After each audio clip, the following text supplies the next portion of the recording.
في 5 مواضع كاملة. قال الله جل وعلا: اهبطوا منهم فإن لكم ما سألتم. قال الله جل وعلا: وأوحينا إلى موسى وأخيه أن تبوأ لقومكما بمصر بيوتا واجعلوا بيوتكم قبلة وأقيموا الصلاة وبشر المؤمنين. الله جل وعلا قال عن نفسه: ادخلوا مصر إن شاء الله آمنين. نعم أيها الأحبة الكرام، إن ربنا جل وعلا قد ذكر مصر في 5 مواضع كاملة من الكتاب الكريم. وإن المتتبع للقرآن الكريم يجد أن الله جل وعلا قد ذكر أهل مصر ووصف مصر في القرآن الكريم في أكثر من 30 آية كاملة من هذه الآيات الكريمة. وقال رجل مؤمن من آل فرعون يكتم إيمانه: أتقتلون رجلا أن يقول ربي الله وهذا الرجل مؤمن آل فرعون هو من أهل مصر. قال يوسف عليه السلام: وقد أحسن فيه إذ أخرجني من السجن وجاء بكم من البدر فجعل الشام كلها بدوا وجعل مصر هي خزائن الأرض وجعل مصر هي المدينة. نعم أيها الأحبة الكرام، يوسف عليه السلام الذي عاش في مصرنا الحبيبة يقول عن نفسه: وهذه شهادة أقدمها اليوم لكل من يريدون الاقتراض من صندوق النقد الدولي. يقولون: نريد قرضا حتى يكون لنا بمثابة شهادة ضمان أن الاقتصاد المصري شأنه مرتفع أو أنه متفوق. اليوم أيها الأحبة الكرام نقدم شهادة للعالم كله. ألم يقل يوسف عليه السلام: اجعلني على خزائن الأرض إني حفيظ عليم؟ فجعل مصر هي خزائن الأرض. فهذه هي مصر أيها الأحبة الكرام على مر السنين والأيام. قال عنها يوسف: اجعلني على خزائن الأرض. مصر أيها الأحبة الكرام لما أهلك الله عدوه فرعون ماذا حكى القرآن وماذا قال ربنا عن خيرات مصر وصنوفها؟ قال الله جل وعلا: كم تركوا من جنات وعيون. هذه هي مصر وهذه هي خيراتها.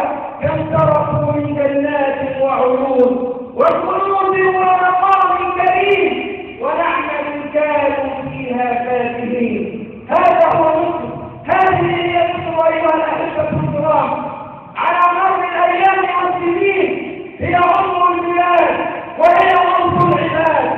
نعم أيها الأحبة الكرام، مصر هي أرض الأنبياء. مصر هي أرض الأنبياء ذكرها الله في كتابه وذكر الأنبياء الذين سكنوها ووصى بها النبي صلى الله عليه وسلم. فقال النبي صلى الله عليه وسلم: تفتحون بعد النفس فإذا فتحتموها فاستوصوا بالقسط خيرا. النبي صلى الله عليه وسلم يوصي الدنيا كلها ألا يتخلوا عن مصر. فاستوصوا بالقسط خيرا فإن له ذمة ورحمة.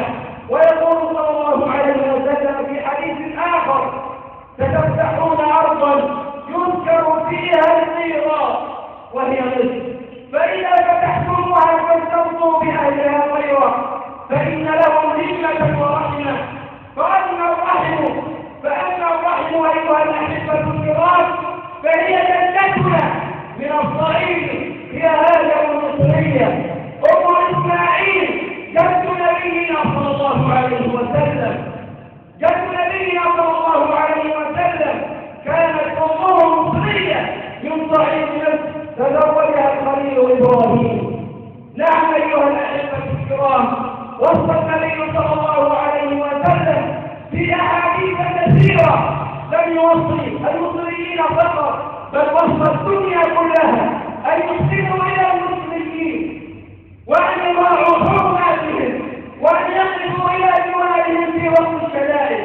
هذه وصية النبي صلى الله عليه وسلم. واسمع إلى هذه الوصية العظيمة والتي هي شهادة ضمان لكل مسلم أيها الأحبة الكرام. يقول عمر رضي الله عنه: قال النبي صلى الله عليه وسلم: إذا فتحتم مصر فأسلموا من جندها فإنهم خير أجناد الأرض، فإنهم خير أجناد الأرض. فقيل له: يا رسول الله ولم ذلك يا رسول الله؟ قال النبي صلى الله عليه وسلم: لأنهم في رباط إلى يوم الدين، لأنهم في رباط إلى يوم الدين. هذه شهادة النبي صلى الله عليه وسلم ووصية النبي صلى الله عليه وسلم للعالم كله ورفعة من شأن مصر أيها الأحبة الكرام. إن مصر الحبيبة قد سكنها كثير من الأنبياء، فقد سكنها الخليل إبراهيم وأتى إليها يوسف عليه السلام حاكما لها، وجاءها موسى وهارون، وجاءها نبي الله يعقوب، وسكنها 12 نبيا هم الأكبر من ولد يعقوب، وتزوج منهم النبي صلى الله عليه وسلم، وتزوج من نسائهم. ويكفي نساء مصر هذا الفقر أن الخليل إبراهيم قد تزوج هاجر منه، وأن يوسف عليه السلام قد تزوج من نساء مصر، وأن موسى وهارون عاش عليهما السلام في مصر، وأن نبينا صلى الله عليه وسلم قد تزوج من مارية القبطية، تزوجها من مصر فأنجبت له ولده إبراهيم. فأي فقر أيها الأحبة الكرام أكبر من هذا؟ وأي مكانة مصر أكبر من هذه المكانة؟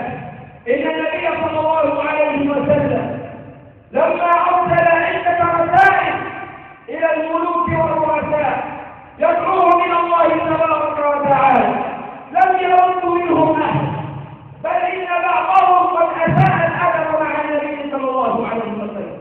ولما أرسل النبي صلى الله عليه وسلم رسالة إلى المقوقس حاكم مصر رد المقوقس ردا جميلا، وأرسل للنبي صلى الله عليه وسلم ثيابا، وأرسل إليه جاريتين، وأرسل إليه عسلا. فقبل النبي صلى الله عليه وسلم الهدية، فتسرى بمارية القبطية وأهدى أختها لحسان بن ثابت رضي الله تعالى عنه. ولما أكل من عسلها قال: من أي بلاد هذا؟ من أي بلاد هذا العسل؟ فقالوا له: من مدينة في مصر تدعى بنها. فقال النبي صلى الله عليه وسلم اللهم بارك في بنها وفي عسلها.